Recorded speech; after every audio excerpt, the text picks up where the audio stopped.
Selamat pagi, Ibu Bapak, Saudara-saudari yang dikasihi Tuhan. Bertemu dalam persekutuan doa pagi GKI Gading Indah di saat ini. Apa kabarnya? Semoga dalam keadaan baik dan sehat, serta siap untuk menjalankan hari yang Tuhan berikan. Mari kita memulai persekutuan doa pagi kita bernyanyi.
Mari kita berdoa.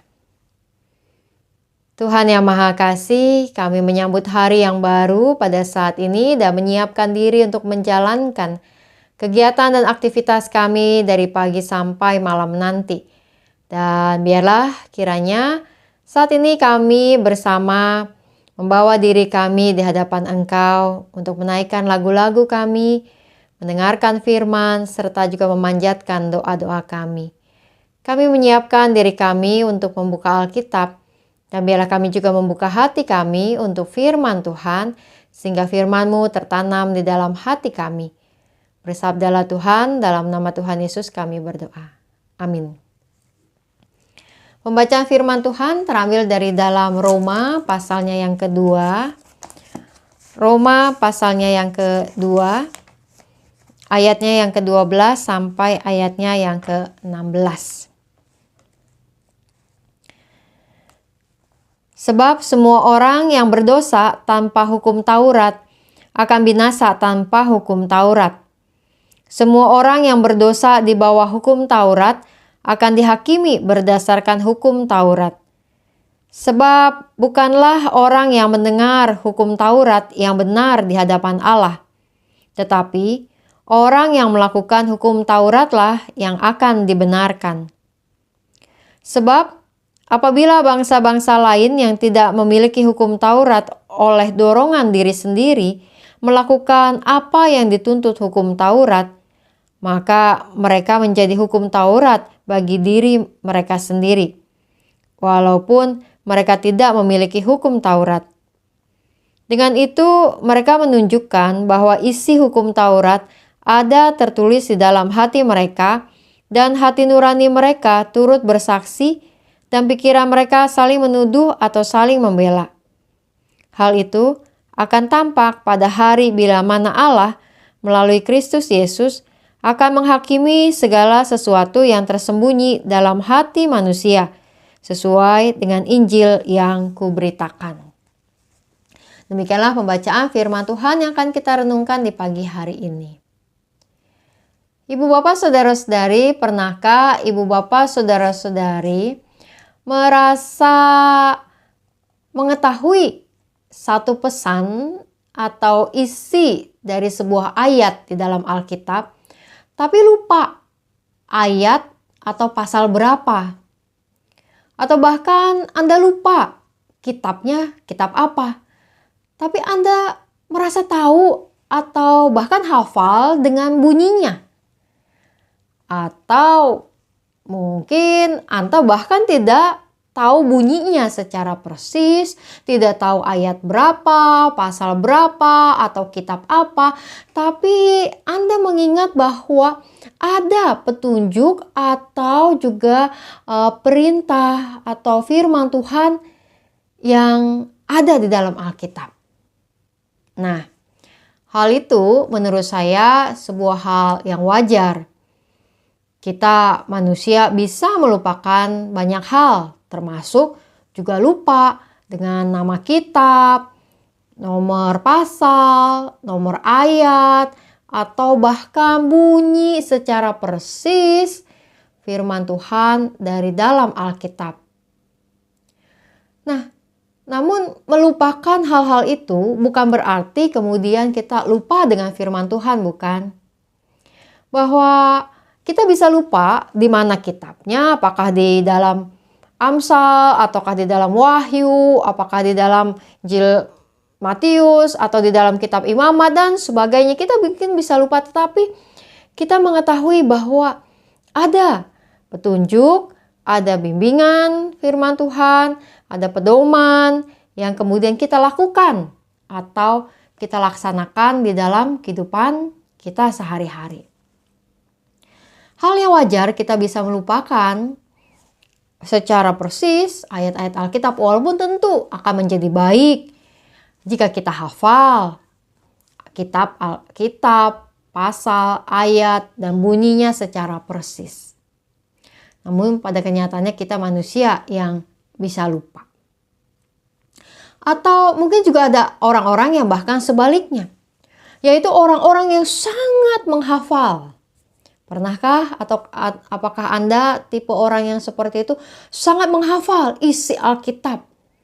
Alkitab Anda mungkin juga penuh dengan banyak tanda-tanda yang Anda garis bawahi, Anda coret dan sebagainya, yaitu ayat-ayat yang sudah Anda hafal dengan persis. Istilah kata, kalau lagi dikagetin orang, ketemu di tengah jalan, ditanya ayat itu, langsung hafal.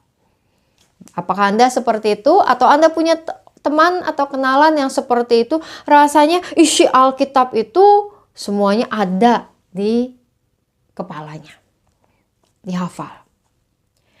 Ibu bapak saudara-saudari yang kasih Tuhan, tentu baik jika kita hafal Alkitab, hafal ayat, hafal semua hal yang ada dalam Alkitab, isinya, urutannya, dan sebagainya. Tapi tentu hal yang menjadikan kita sebagai orang-orang yang benar adalah bukan sekedar kita hafal Alkitab. Namun apa yang menjadikan kita orang yang benar di hadapan Tuhan adalah ketika kita melakukan firman Tuhan. Ayat 13 mengatakan, bukanlah orang yang mendengar hukum Taurat yang benar di hadapan Allah, tetapi orang yang melakukan hukum Tauratlah yang akan dibenarkan. Kita mendengar, kita membaca, kita menghafal bahkan firman Tuhan, Namun ketika kita tidak melakukannya, kita bukanlah orang yang dibenarkan di hadapan firman Tuhan. Menjadi orang yang dibenarkan di hadapan firman Tuhan adalah ketika kita melakukan firman itu. Ketika ada pesan atau makna dari firman yang kita pegang. Mungkin kita tidak hafal persis bunyinya. Tapi kita tahu apa yang menjadi pesan atau makna dan bahkan kita lakukan dalam kehidupan kita sehari-hari. Ada banyak hal yang ada dalam firman Tuhan yang menjadi perenungan bagi kita. Jika ibu bapak saudara-saudari ingat misalnya ketika pada masa-masa pandemi, ketika kita beribadah kemudian beralih dari pertemuan-pertemuan yang secara onsite, secara langsung menjadi pertemuan-pertemuan yang secara digital, yang online. Lalu kemudian tiba-tiba banyak sekali dan bahkan melimpah ibadah, PA, renungan, kata-kata harian, kutipan-kutipan Alkitab yang kemudian berpindah ke dunia yang digital. Beredar melalui WhatsApp, YouTube, dan melalui banyak media sosial yang lainnya. Yang semuanya itu kita temukan. Bahkan mungkin peristiwa pandemi mengubah kita menjadi orang-orang yang akhirnya langsung upgrade atau advance dalam dunia yang digital. Termasuk juga digital di dalam hal kita memperoleh firman. Dalam satu hari bahkan bisa berkali-kali kita mengikuti ibadah dari banyak gereja, dari banyak renungan dan sebagainya. Atau bahkan juga sampai sekarang, sampai saat ini masih tentu ada hal-hal yang kita lakukan dalam dunia digital atau katakanlah online atau bahkan seperti persekutuan doa pagi yang secara online rekaman ini. Dan ada banyak firman Tuhan yang kemudian memenuhi kita. Yang kita baca, yang kita renungkan, yang kita peroleh setiap hari. Dengan mudahnya, semakin mudah. Firman itu menjadi dekat dengan kita.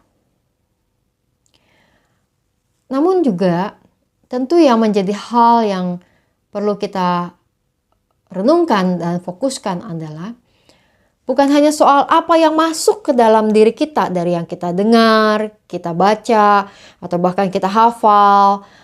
Hal-hal yang kemudian ada kita peroleh dalam kehidupan kita tentang firman Tuhan.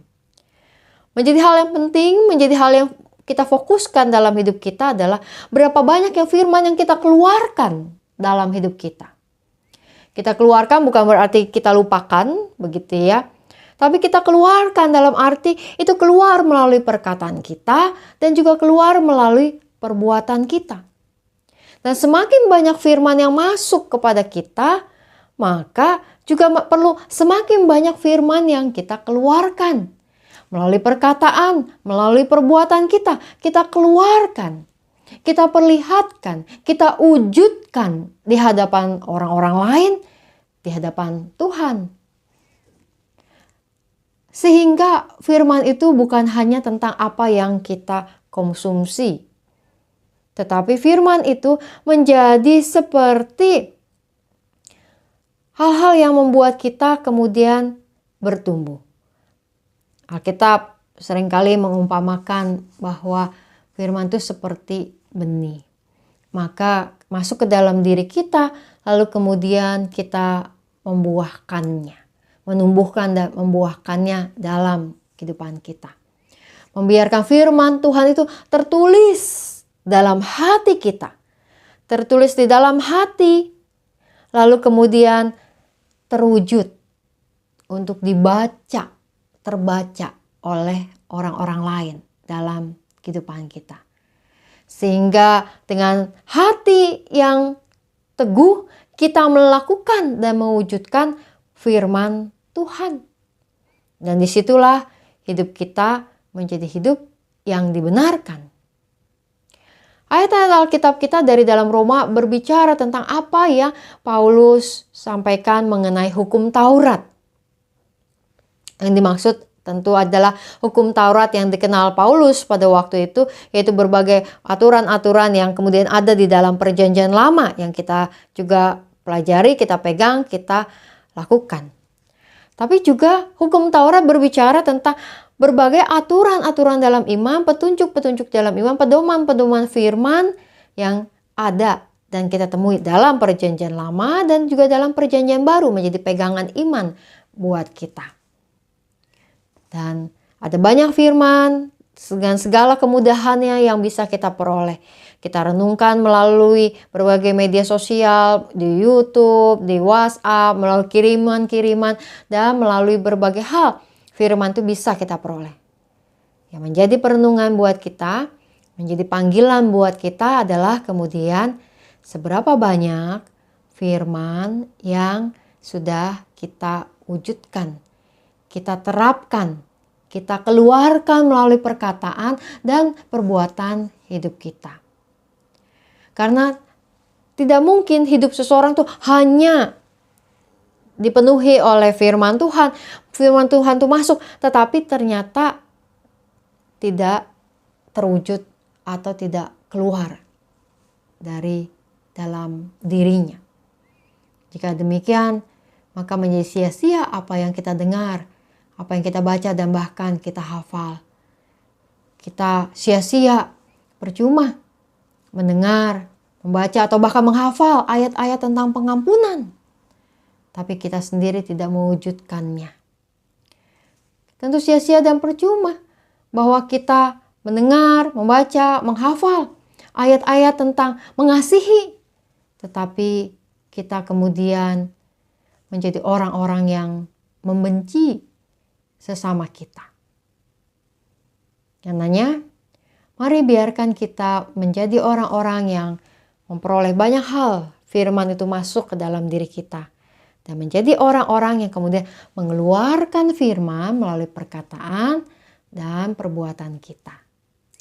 Hari ini, semoga ada banyak kesempatan yang dapat Anda temui, di mana Anda bisa menjadi orang-orang yang kemudian mengeluarkan firman Tuhan melalui perkataan dan perbuatan Anda yang berasal dari dalam hati Anda, di mana hati Anda, hidup Anda telah diisi oleh firman, dan kemudian hal itu Anda alirkan, wujudkan, praktekkan, keluarkan di hari-hari Anda.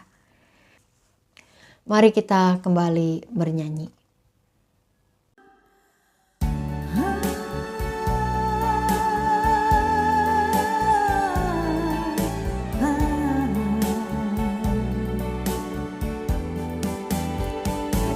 Firman-Mu Tuhan adalah kebun penuh kembang yang dapat ingin memetik bersuka dan senang.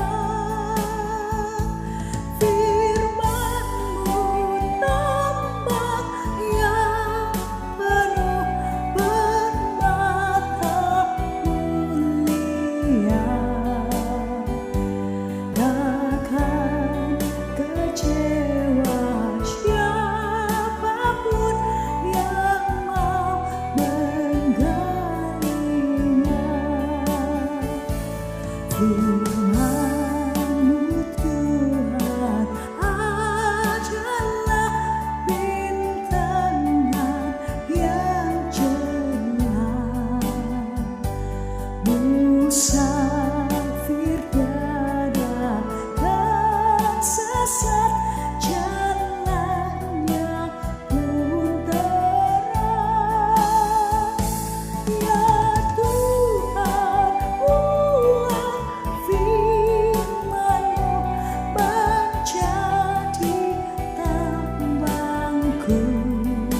Mari kita menaikkan doa-doa kita. Kita berdoa.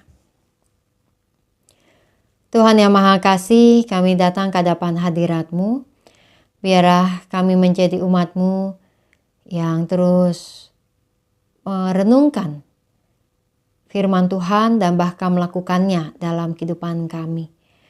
Kami berdoa ya Tuhan bagi umat-Mu dimanapun berada. Kiranya Engkau yang memberikan kekuatan, penyertaan, dan bahkan perlindungan untuk menjalankan hari ini. Di mana umat-Mu juga dapat menjadi kesaksian dan berkat. Menjadi bahkan kitab yang terbuka sehingga dapat terbaca oleh orang-orang lain tentang kasih dan kuasa-Mu. Kami berdoa ya Tuhan bagi kehidupan kami sebagai juga gereja-Mu. Dalam berbagai kegiatan-kegiatan yang kami jalani, juga dalam berbagai rangkaian yang akan kami jalankan di dalam program yang baru, biarlah semuanya berjalan dengan baik. Kami bersyukur untuk peneguhan penatua yang telah berlangsung tanggal 23 Maret yang lalu. Tuhan yang Maha Kasih, kami juga berdoa, bersyukur kepadamu untuk setiap penyertaan yang Kau berikan kepada kami sebagai GKI Sinode Wilayah Jawa Barat, di mana tanggal 24 kemarin kami telah merayakan perjalanan 85 tahun. GKI Sinode Wilayah Jawa Barat telah Engkau tuntun. Maka biarlah Engkau terus yang juga memberikan hikmat yang menyertai kami sebagai gereja-Mu dalam derap bersama ke depan.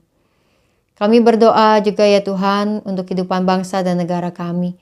Dalam berbagai kerinduan kami bahwa negeri ini menjadi lebih baik dari waktu ke waktu. Berkatilah para pemimpin negeri ini dari pusat sampai daerah-daerah, aparat keamanan dan aparat hukum dalam menjalankan tugas tanggung jawab mereka. Agar mereka terus punya hati untuk melakukan apa yang baik. Patahkanlah niat-niat buruk yang hendak mengacau di negeri ini. Dan bahkan gantikanlah niat-niat buruk tersebut dengan niat-niat yang baik.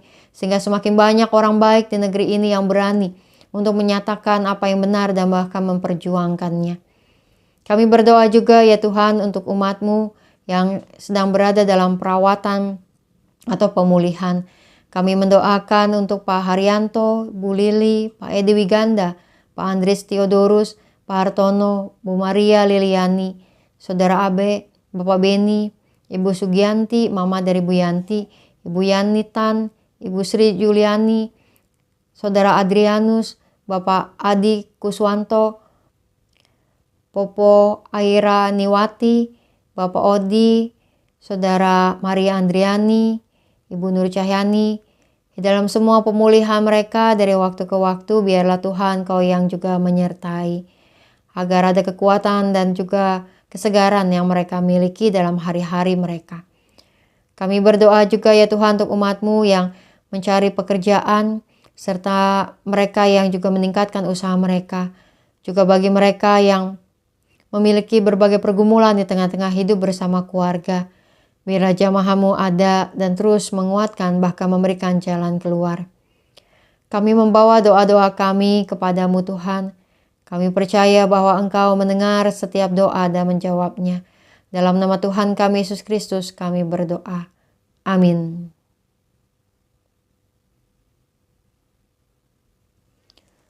Selamat menjalani hari ini, Ibu Bapak Saudara-saudari, salam 3S, sehat, semangat, dan sukacita. Tuhan memberkati.